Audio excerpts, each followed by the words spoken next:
మాతృదేవోభవ. ఏకాంతంబున నిన్ను గొంచుటకునే నెంతేని యత్నింతు జగన్మాత.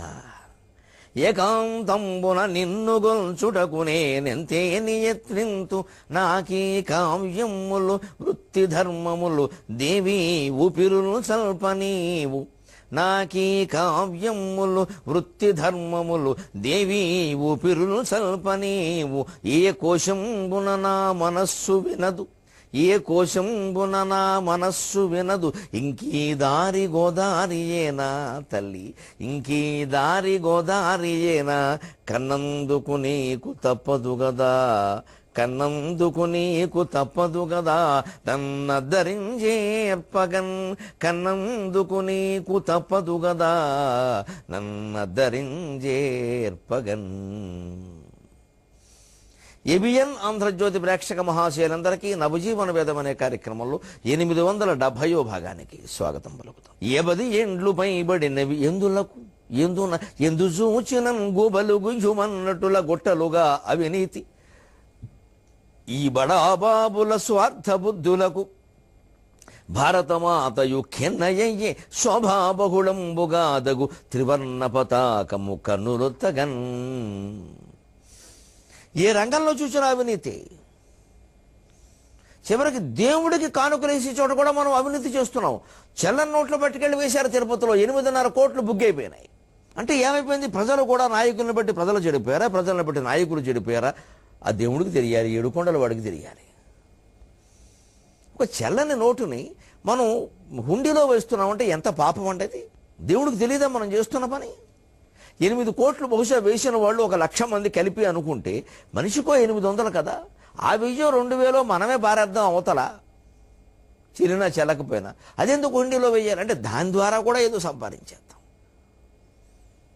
గాలికి పోయే పేలపిండి కృష్ణార్పణం. ఎలాగో దాన్ని సామెత చెప్పారు తెలుగులో, గాలికి పోయే పేలపిండి కృష్ణార్పణం. డాబా మీద పేలాల కోసమని పిండి ఆరపోసింది ఒక ఆవిడ, పెద్ద గాలేసింది, అది ఎగిరిపోతుంది. ఎలాగో ఎగిరిపోతుంది కదా అని కృష్ణార్పణం అందరూ కలిసి వస్తుందని, ఎలాగూ చెల్లవు కదా అని వెంకటేశ్వరుడు కల్పిస్తావా? వెనక మా మామగారు ఒక ఆవిడ ఉండేది, నేను చూడలేదు కానీ చెబుతూ ఉండేవారు కథలు. మా మామగారు ఎవరు అట్టిపళ్ళు ఏమైనా పారేస్తుంటే కుళ్ళిపోయిన తర్వాత పారేయకండే, దేవుడు నైవేద్యానికి పనికొస్తాయి. దేవుడు కుళ్ళిపోయిన పళ్ళు పెడతావా? అదంతే. ఏదో పెట్టచ్చుగా, అక్కడ పెట్టి మళ్ళీ తీయడమేగా, ఏదో పనికొస్తాయి అంటే దాని ద్వారా ఏదో కొంచెం పుణ్యం సంపాదించేద్దాం. ఇది కాదండి ఆలోచించాల్సిన విధానం. ఓ పురాణం విని ఊరికే వెళ్ళొద్దండి. ఊరికే వెళ్ళొద్దంటే అర్థం ఆచరించండి అని. ఊరికే వెళ్ళకండి, ఆచరించండి, చెప్పిన దాన్ని ఆచరించండి. అంతేగాని చెప్పిన చేతిలో 10 రూపాయలు పెట్టమని కాదు. 10 రూపాయలతో అవుతుందా పురాణం? అది నిజంగా ఆయన ఏదైనా పేదవాడైతే, పల్లెటూరులో ఉండే పురాణ పండితులైతే పోనీ చేయొచ్చు, తప్పులా. అందరూ తలో 10 ఇవ్వకపోతే ఆయనకి ఎలాగా? కానీ అంత పేదవాళ్ళు ఎవరు ఇవాళ పురాణాలు చెప్పట్లా. వారు కార్యకర్తలు పిలిపిస్తున్నారు, చెబుతున్నారు. కానీ ఇదో సామెత బాగా పుట్టించారు. ఇవాళ 10 లేడు 100 వేస్తున్నారు, 500 1000. ఇంకా వేదిక మీద నుంచి కొంతమంది చెబుతున్నారు కూడాను. ఊరికే వెళ్ళకూడదంటే వీరికి ఏదో రావాలన్నమాట వెనక. ఊరికే వెళ్ళకూడదు అంటే అర్థం ఆ చెప్పిన దాన్ని ఆచరించమని. నిజంగా పురాణాల్లో చెప్పినవి ఆ విన్నవాళ్ళు ఆచరిస్తే దేశం ఎలా ఎదుర్కొంటుందండి? అదే గుళ్ళో మనం దొంగ నోట్లు వేస్తామా? దొంగ నోట్లు ఒక చోట ముద్రిస్తారు, ఇంకో చోట మారుస్తారు. దేవస్థానాల్లో నమశివాయ పేర్లు అనవసరం, విషయం ముఖ్యం. ఎందుకంటే దేవుడి దగ్గర ఏదైనా చెల్లుతుంది. అంచేది అవినీతి వ్యాపించిన రంగం లేదు ఇప్పుడు, ఆధ్యాత్మిక రంగం సహా. ఎందు చూసినన్నాడు కవి విసుగు. అందుకని 50 ఏండ్లు పైబడినవి ఎందుకు? ఏమన్నా విసుకొస్తే కూరండి ఎందుకురా, 10 ఏళ్ళు వచ్చాయి ఎందుకు అంటారు. ఇంకా దేనికి ఎందుకు వచ్చాయో కూడా చెబుతారు, చెప్తే బాగుండదు కానీ. ఎందుకురా 10 ఏళ్ళు వచ్చాయి పని లేక అంటారు. అలాగా దేశానికి కూడా 70 ఏళ్ళు వచ్చాయి ఎందుకు? ఎందు చూసిన గోబలు గుయ్యమన్నట్టుల గుట్టలుగా అవినీతి. ఈ బడాబాబుల స్వార్థబుద్ధులకు భారతమాతయు ఖెన్నయ్యాయి. భారతమాత కూడా ఈ స్వార్థబుద్ధులు కలిగిన వాళ్ళు నా సంతానమా అని ఏడుస్తోందండి. శోభాబహుళంబుగాదగు త్రివర్ణ పతాకము కన్నులొత్తగన్. 3 రంగుల జెండాతో కళ్ళొత్తుకుంటోంది ఆ తల్లి. కన్నీళ్లు మనం తొడవద్దా? అమ్మా మేము నీ కుమారులమమ్మా, నీకు చెడ్డ పేరు తేమమ్మా అరే ఓ తల్లిదండ్రుల పాదాల మీద పిల్లలు ప్రతిజ్ఞ చేసినట్టు మనం భారతమాత పాదాల మీద ప్రతిజ్ఞ చేయొద్దా? మన పిల్లల పెంపకంలో మనం నీతికి ప్రాధాన్యం ఇవ్వద్దా? కాపీ కొట్టి పరీక్ష రాయడం కంటే నువ్వు పరీక్ష తప్పినా మంచిదేరా అని కొడుకో కూతురుకో చెప్పొద్దా? నీకు ర్యాంకులు ముఖ్యం కాదమ్మా, సంస్కారం ముఖ్యమని చెప్పొద్దా? ఆడపిల్లకైనా మగపిల్లడికైనా మనం చెబుతున్నామా? తల్లిదండ్రులైన వాడు పిల్లాడు మా స్కూల్లో అందరి చేత కాపీలు కొట్టించేశారంటే పోలేరా, సుఖంగా నీకు మార్కులు వచ్చేస్తారా, గొడవలేదులే. అందరితో పాటు నీ అదృష్టం కోసమే ఇలా జరిగిందమ్మా. అదృష్టం అది? అదృష్టం అంటే దుర్మార్గమా? పిల్లాడు రైల్లో టికెట్ లేకుండా నేను బాత్రూంలో నుంచి వచ్చానమ్మా, టీసీ గారికి దొరకలేదంటే ఎంత తెలివితేటలో మా అబ్బాయి అంటామా? గోపగలు కొట్టేస్తావా? ఎక్కటే కొట్టొస్తావా అని చెప్పు, వెంటనే తిట్టద్దు. ఇలాగ 2-3 సార్లు జరిగేసరికి ఏమవుతుంది, వాడు అనుకుంటాడు ఆ తల్లిదండ్రులకి నేను సంపాదించడం ముఖ్యం, నేను నీతిగా ఉండడం ముఖ్యం కాదు.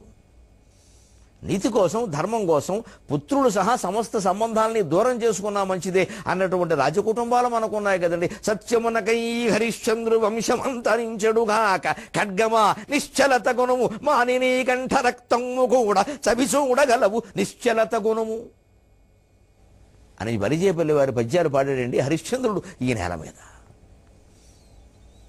ధర్మం కోసం కట్టుబడి భార్యాపిల్లలకి దూరమై కాటికాపర్తనం చేశాడు. భార్య అంట్లు తోముతుంటే కన్నీళ్లు పెట్టాడు కానీ మానిపించలేకపోయాడు. కొడుకు చచ్చిపోయాడంటే ఏడిచాడు కానీ దహనక్రియలు చేసే చోట కూడా తన స్వామికి ఇవ్వలసిన డబ్బు కోసం అడిగాడు భార్యని. నాకు రావాల్సింది నేను వదుకుంటాను చంద్రమతి, నా యజమానికి ఇవ్వాల్సింది నేను ఇవ్వాలి కదా అని సేవక ధర్మాన్ని పాటించిన చక్రవర్తి ఈ దేశాన్ని పరిపాలించాడండి. ఈ కన్నీళ్లతో ఎన్ని కుండలు నింపి అటువంటి చక్రవర్తుల పాదాలు అడిగితే మన రుణం తీరుతుందండి. ఇవాళ వాళ్ళు ఉన్నారా? అటువంటి హరిశ్చంద్రుడు బొమ్మ తీసుకెళ్లి శ్మశానంలో పెట్టాం. మనకంటే దిక్కుమాలని జాతి ఉంటుందా? హరిశ్చంద్రుడు బొమ్మ శ్మశానంలో ఉంటుందా? నగరం నడిబొడ్డున ఉండాలి హరిశ్చంద్రుడు బొమ్మ. ఎవరైనా పెట్టండి, నేను ఆవిష్కరిస్తా వచ్చి ఆయన పాదాలు గడిగి నా రుణం తీర్చుకుంటా. హరిశ్చంద్రుడు అంటే శ్మశానం, భగవద్గీత అంటే శ్మశానం. దేశమంతా నాశనం అయిపోయింది.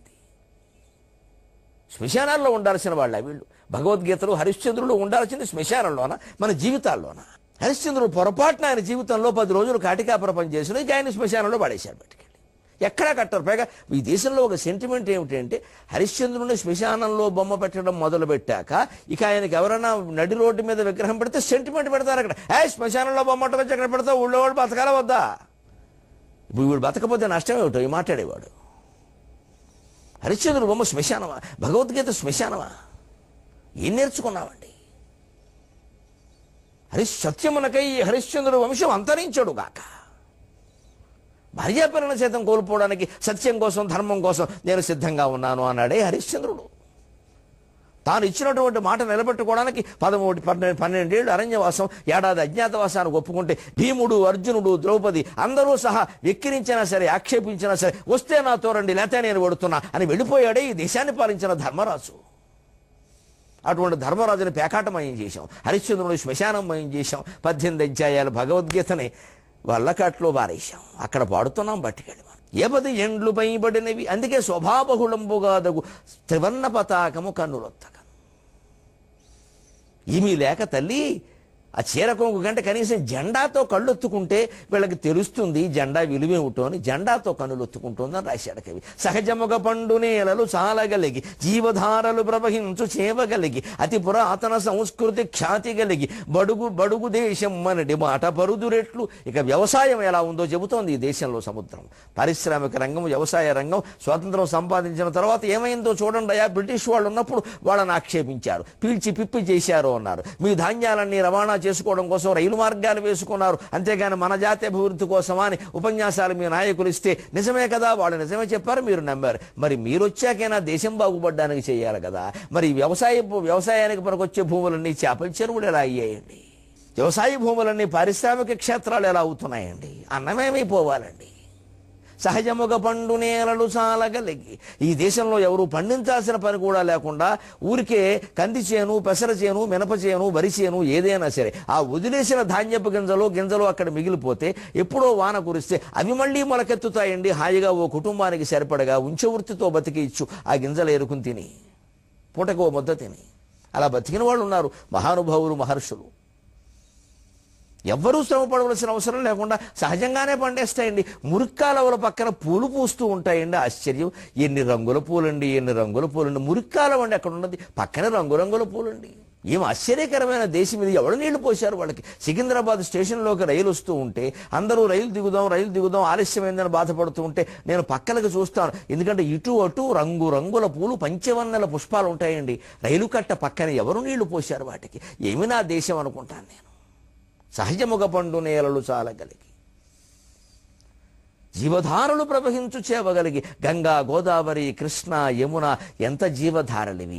ఎక్కడి నుంచి ఎవరు కనిపెట్టారు? యా గౌతమ మహర్షి చేసిన తపస్సు ఏమిటి? అటువంటి తపస్సు మనం చేయగలమా? అందులో మునిగి దాన్ని పాడు చేస్తాను తప్పితే. సహజముగ పండు నేలలు చాలగలిగి, జీవధారలు ప్రవహించు చేవగలిగి, అతి పురాతన సంస్కృతి ఖ్యాతి గలిగి, బడుగు దేశం మనడి మాట పడుతురేలా. ఒక వ్యక్తికి అవమానం జరిగితే ఆ వ్యక్తి ఎంత కుమిలిపోతాడండి, ఎంత కుళ్ళిపోతాడండి. కోపంతో హత్యైనా చేయాలనుకుంటాడు అవమానించిన వారిని. లేదా అది నిజంగా తాను చేసిన తప్పు అయితే కుళ్ళిపోయి ఆత్మహత్యైనా చేసుకుందాం అనుకుంటాడు. మరి ఇవాళ జాతి మొత్తానికి జరుగుతున్న అవమానాన్ని, బడుగు దేశం అనే అవమానాన్ని, విద్యా వ్యవస్థలో మనది 150 దేశాల్లో 130వ దేశంగా చిత్రించిన అవమానాన్ని, ఆనంద సూచికల్లో మనది 250 దేశాల్లో 200 కంటే పైభాగంగా చిత్రించిన అవమానాన్ని మనం ఎలా భరిస్తున్నామండి? అలాగే ఉంటుంది. మనం ఆనందంగా ఉన్నాం కదా, బాగా సంపాదించుకున్నాం కదా, అయిపోయింది అంతే. ఇంకా మనకేం అక్కర్ల. మనం అంటే మన దేశం అంటే మనమే, మన కుటుంబమే. ఇదే జాతి గురించి ఆలోచించే పని లేదు. ఎన్ని జీవధారలు ఉంటే ఉపయోగం ఏమిటి? ఆ నది గొప్పతనం, ఈ నది గొప్పతనం స్నానానికా? పోనీ ఈవేళ రోజు వెళ్ళి నదిలో స్నానం చేసేవాళ్ళు ఉన్నారా నిజంగానే? లేదే, ఇంట్లో చేస్తున్నారే. ఏదో పుణ్యకాలాలు వచ్చినప్పుడు వెళ్ళడం 1 కోటి మంది మునిగాడు. అంతేగాని ఇంత జీవధారాన్ని మనం కాపాడుకోవాలి కదా. ఈ గోదావరి నదీ తీరంలో ఉండే, మా చిన్నతనంలో ఉండే అడవులన్నీ ఏమైపోయాయో అని ఒక పెద్ద ఆవిడ ఎవరన్నా అంటే, అయ్యో ఆవిడ మనమణ్ణి నేను, ఈ అడవులు ఇలా అయిపోతే మరి నేనేం చేయొద్దా అని 10 మందిని కూడగట్టి ఓ సమావేశం పెట్టగలమా? ఆ అడవులు ఎవరు నరికేశారో వాళ్ళ గురించి ఒక ప్లకార్డు పట్టుకుని నిలబడగలమా? అబ్బే మనకెందుకండి. ఒకవాడు ఎవడన్నా కుర్రాడు కాస్త నాబోటిగాడి మాటలు విని సిద్ధపడినా తల్లిదండ్రులు వెనక్కి తగ్గచ్చు. నీకేం బుద్ధి లేదు ఎట్లా చదువుకోకుండా? నేను అమెరికా వెళ్ళిపోవాలని చెప్పాను లేదా? అదా అంతే. ఇలా ఒకలాగి వీడు అమెరికా వెళ్ళిపోతాడు, ట్రంప్ గారు దెబ్బ కొట్టి పంపిస్తాడు వెనక్కి. సామాజిక చైతన్యం అన్న ప్రశ్న లేదు, సామూహిక బాధ్యత అన్న ప్రశ్న లేదు. అది వస్తేనే దేశం బాగుపడుతుంది. లేదా ఎన్ని జీవధారలు ఉంటే ఉపయోగం? భగవంతుడికి దేశం మీద ఎంత దయ అనిపిస్తుంది ఒక్కోసారి చూస్తే. అన్ని నదులు, ఇన్ని కొండలు, ఇన్ని పర్వతాలు, ఇన్ని అరణ్యాలు, ఇన్ని అరణ్యానులు ఏ దేశంలోనూ లేవండి. అతి పురాతన సంస్కృతి ఖ్యాతి, సూర్యవంశం, చంద్రవంశం, భారతం, రామాయణం ఎన్ని చెబుతామండి నోరు విప్పేసరికి. అసలు మన దేశంలో పొరుగు దేశాల్లో గుడ్డ కూడా కట్టుకోవడం చేత కానప్పుడు మన దగ్గర పట్టుబట్టలు నేశారట కదండి. అవును, నేశారు. ఆ పట్టుబట్టలో కూడా అవినీతి ప్రవహిస్తుంది. ఆ పట్టుబట్టలు కట్టేవాళ్లే అవినీతి చేస్తున్నారు గొడవల్లో. ఇంకా పట్టుబట్టేందుకు? ఎప్పుడు నేస్తే ఏమిటి, ఎవడ కడితే ఏమిటి? ఈ ఆలోచన విధానంలో మార్పు రావాలి. ఎప్పుడో మన వాళ్ళు ఏదో చేశారు, మా తాతలు నేతులు తాగారు, మీరు మా మూతులు నాకండి, అనవసరమైన మాటలే. బడుగు దేశం అని అన్ని రకాల అభివృద్ధుల్లో వెనకాల లెక్క కడుతున్నారే, అవినీతిలో మాత్రం ముందు బారేశారు. ఇది మన దొంగకలండి ప్రభుత్వం. ప్రపంచం వాళ్ళు తేల్చినవి సర్వే వాళ్ళు ఎందుకు అబద్ధం ఆడుతారు? సామూహిక బాధ్యత లేకపోవడం ఒకటే, సామాజికమైన భావన లేకపోవడం ఒకటే. ఆంగ్లంలో చెప్పాలంటే సోషల్ రెస్పాన్సిబిలిటీ. అది లేదు మనలో చాలామందికి. అదే ప్రధానమైనటువంటి ఇబ్బంది. అందుకని దాని నుంచి బయటపడే వరకు ఎవరో ఏం చేయలేరు. ముఖ్యంగా జాతికి మూల వృత్తి వ్యవసాయము, దానిని లక్ష్య పెట్టారు. జాతికి మూల వృత్తి వ్యవసాయము, దానిని లక్ష్య పెట్టారు. ఆ రైతుని బాధ పెట్టెదరు, రాయితులిత్తురు రంగు బూయగా చూతురు గాని జీవితపు జ్యోతిని చక్కగా వెలగనీయరు. రాయితులిత్తురు రంగు బూయగా చూతురు గాని జీవితపు జ్యోతిని చక్కగా వెలగనీయరు. ఆసేతు హిమాచలమ్ము వరిచేను అయినన్ కడుపెండిపోవుటే. జాతికి మూల వృత్తి వ్యవసాయం. మా చిన్నతనంలో పుస్తకాల్లో చదువుకోవాలి. ఈ దేశంలో 180 మంది వ్యవసాయం మీద ఆధారపడి బతుకుతున్నారు. ఇప్పుడు 8 మంది కూడా లేరు. అయిపోయింది. ఎక్కడ చూసినా సాఫ్ట్వేర్, హార్డ్వేర్, నోవేర్, ఎవ్రీవేర్, ఇంకా అన్ని వేర్లు వస్తాయి. ఏమీ పండకపోతే నీ సాఫ్ట్వేర్ ఎవడికి కావాలయ్యా? పండితే కదా. భూమి మీద ఏదైనా పండితే ఆ పంటను ఎగుమతో దిగుమతో చేస్తే దానివల్ల ఏమైనా ప్రయోజనాలు ఉంటాయి.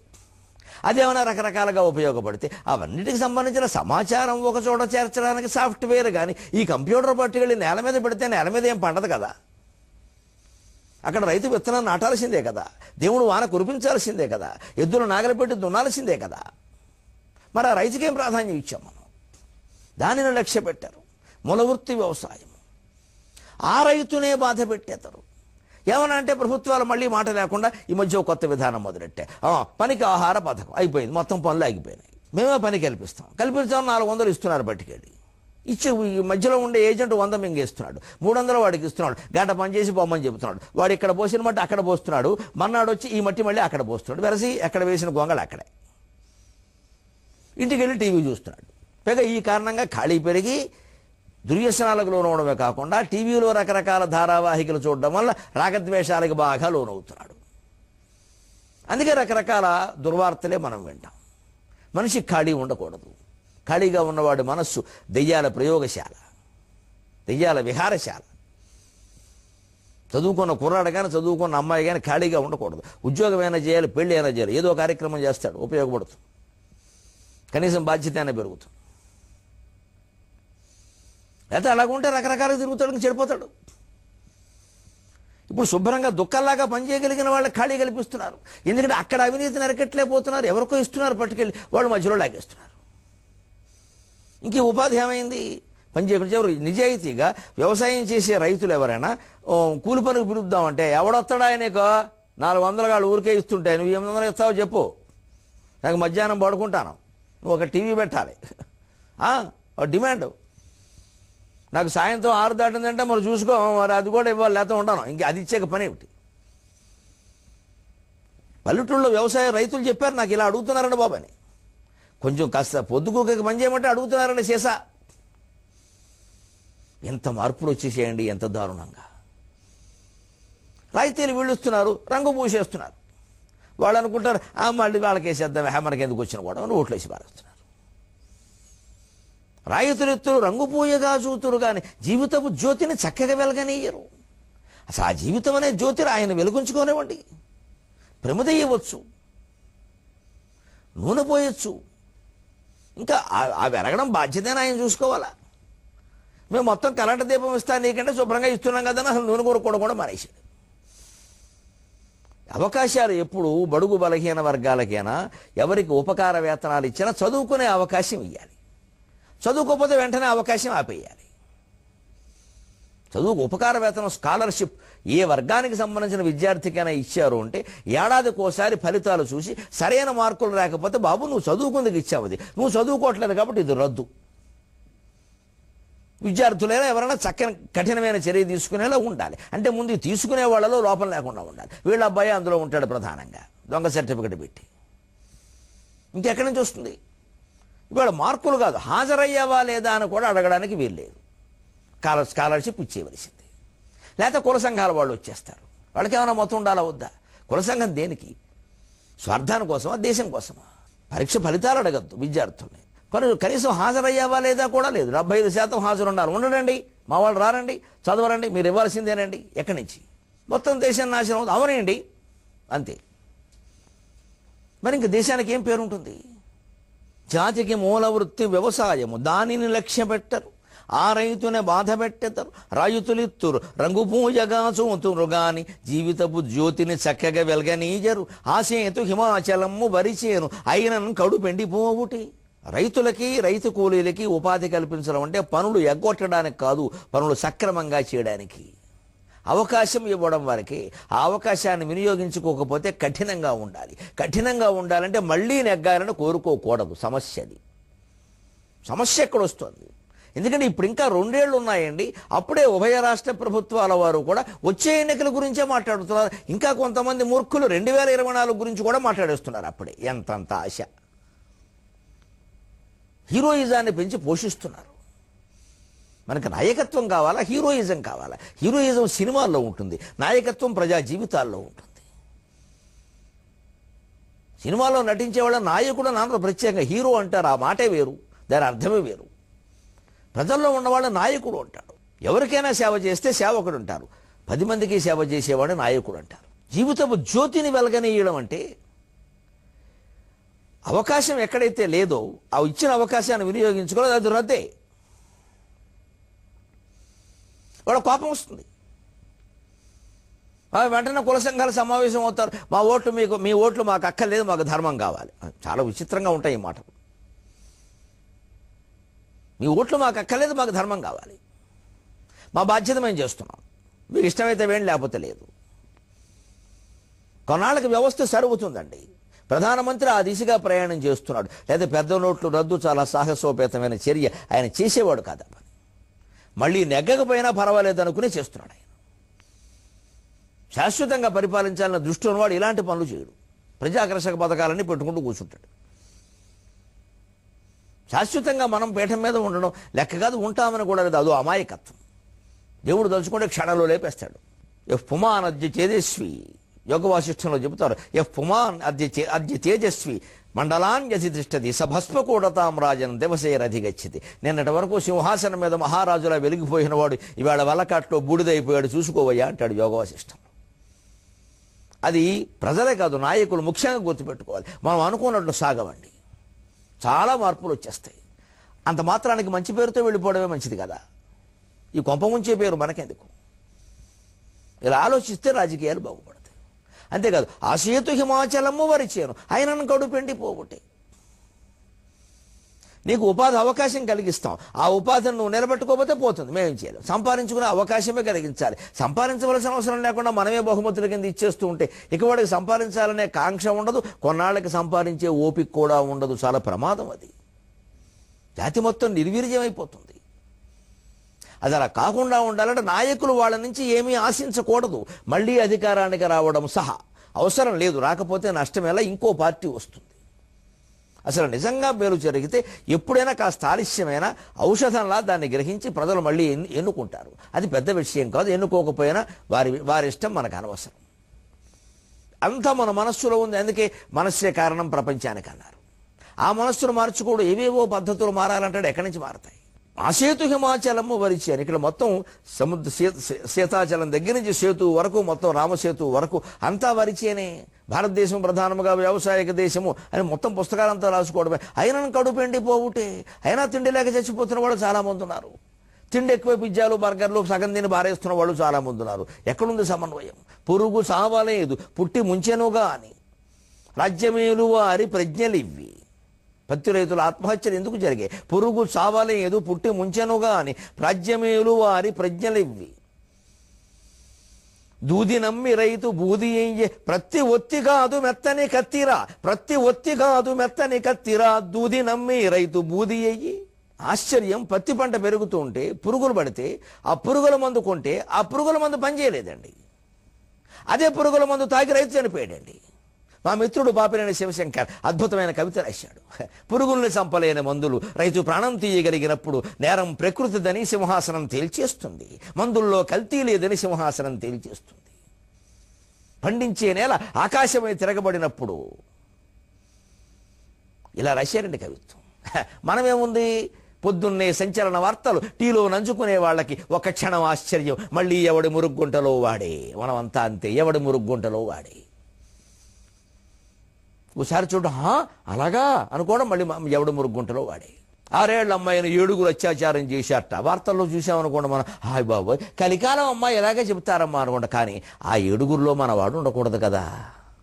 మనం పిల్లల్ని పెంచేటప్పుడు జాగ్రత్త పడాలి. ఏమో మన వాళ్ళకి ఈ బుద్ధులు వస్తున్నాయేమో అని జాగ్రత్త పడాలి. వార్త ప్రచారం ప్రభావం అది. ఎందుకంటే ఆశ్చర్యపోవడం, భాగవతంలో ముందే చెప్పారన్నాం, బ్రహ్మంగారు ముందే చెప్పారన్నా, బ్రహ్మంగారు ముందే చెప్పింది ఇలాంటివి జరగకూడదన్నా జరగాలన్నా. మనం వ్యాసుడికి బ్రహ్మంగారికి అప్రతిష్టాపాదిస్తున్నాం. ఆ మహానుభావులు ముందు చెప్పింది, బాబు ఇలా జరుగుతుందయ్యా, జాగ్రత్తగా ఉన్నప్పుడు వాన కురుస్తుందని జాతకం జ్యోతిష్యం చెప్పేవాడు ఎవడన్నా వాన కురిసే అవకాశం ఉందంటే గొడుగు పట్టుకోమని అర్థం. వాన కురుస్తుంటే చూస్తూ ఉండి ఆ జ్యోతిష్యం చెప్పినారు, బాగా చెప్పాడు, ఆయనకి సన్మానం చేయమని. మనం ఏం గ్రహిస్తున్నామండి? బ్రహ్మంగారు గొప్పవారు, వ్యాసుడు గొప్పవాడు, మనం ఏం గ్రహించేవాళ్ళ నుంచి? ఇది ఎక్కడి నుంచి వ్యాసుడు కులము బ్రహ్మంగారి కులము లైన్లోకి వస్తాయి. నిజంగా మహానుభావులు చెప్పారు అంటే అవి జరగకుండా చూడమనా, జరిగేలా చేయమనా, ఈ భావన ఉండాలి. పురుగు చావలేదు పుట్టి ముంచింది. పుట్టి అని చిన్న ఇంత పొడుగు ఉండేది తొట్టిలాగా, దాంట్లో ప్రయాణం చేసేవారు. రాజ్యమేలు వారి ప్రజ్ఞలు ఇవి. మరి ఆ పురుగు మందుల్లో కల్తీ లేకుండా ఏ చర్యలు తీసుకోలేకపోయాము. ఇష్టం వచ్చినట్టు తయారు చేసి కల్పించారు. వాళ్ళకి కాంట్రాక్టులు ఇచ్చేశారు, గ్రాంట్లు అనుమతులు ఇచ్చేశారు, లంచాలు తీసుకునే వాళ్ళు తీసేసుకున్నారు. ప్రతి ఒత్తి కాదు మెత్తని కత్తిరా, ప్రతి దూది చాలా మెత్తగా ఉంటుంది. కానీ ఇది కత్తిలాగా రైతు ప్రాణం తీసేసింది. దూది నమ్మి రైతు బూది అయ్యి, ఈ దూదిని నమ్ముకుని బూదైపోయాడే. రైతులకు ఎందుకంత అన్యాయం జరుగుతోంది? పురుగుల మందుల్లో కల్తీ, విత్తనాల్లో కల్తీ, గిట్టుబాటు ధర ఉండదు. ఏమవుతున్నాయో తెలియదు. దళారీలు బాగుపడతారు ఈ దేశంలో. ధరకి మొత్తం అన్నాన్ని పెట్టేటువంటి రైతు నశించిపోతున్నాడు. ఇది అందరం ఆలోచించద్దా? ఈ విషయం ఆలోచిద్దాం. 23:30 గంటనే 23 యుగాలు ఆలోచిద్దాం.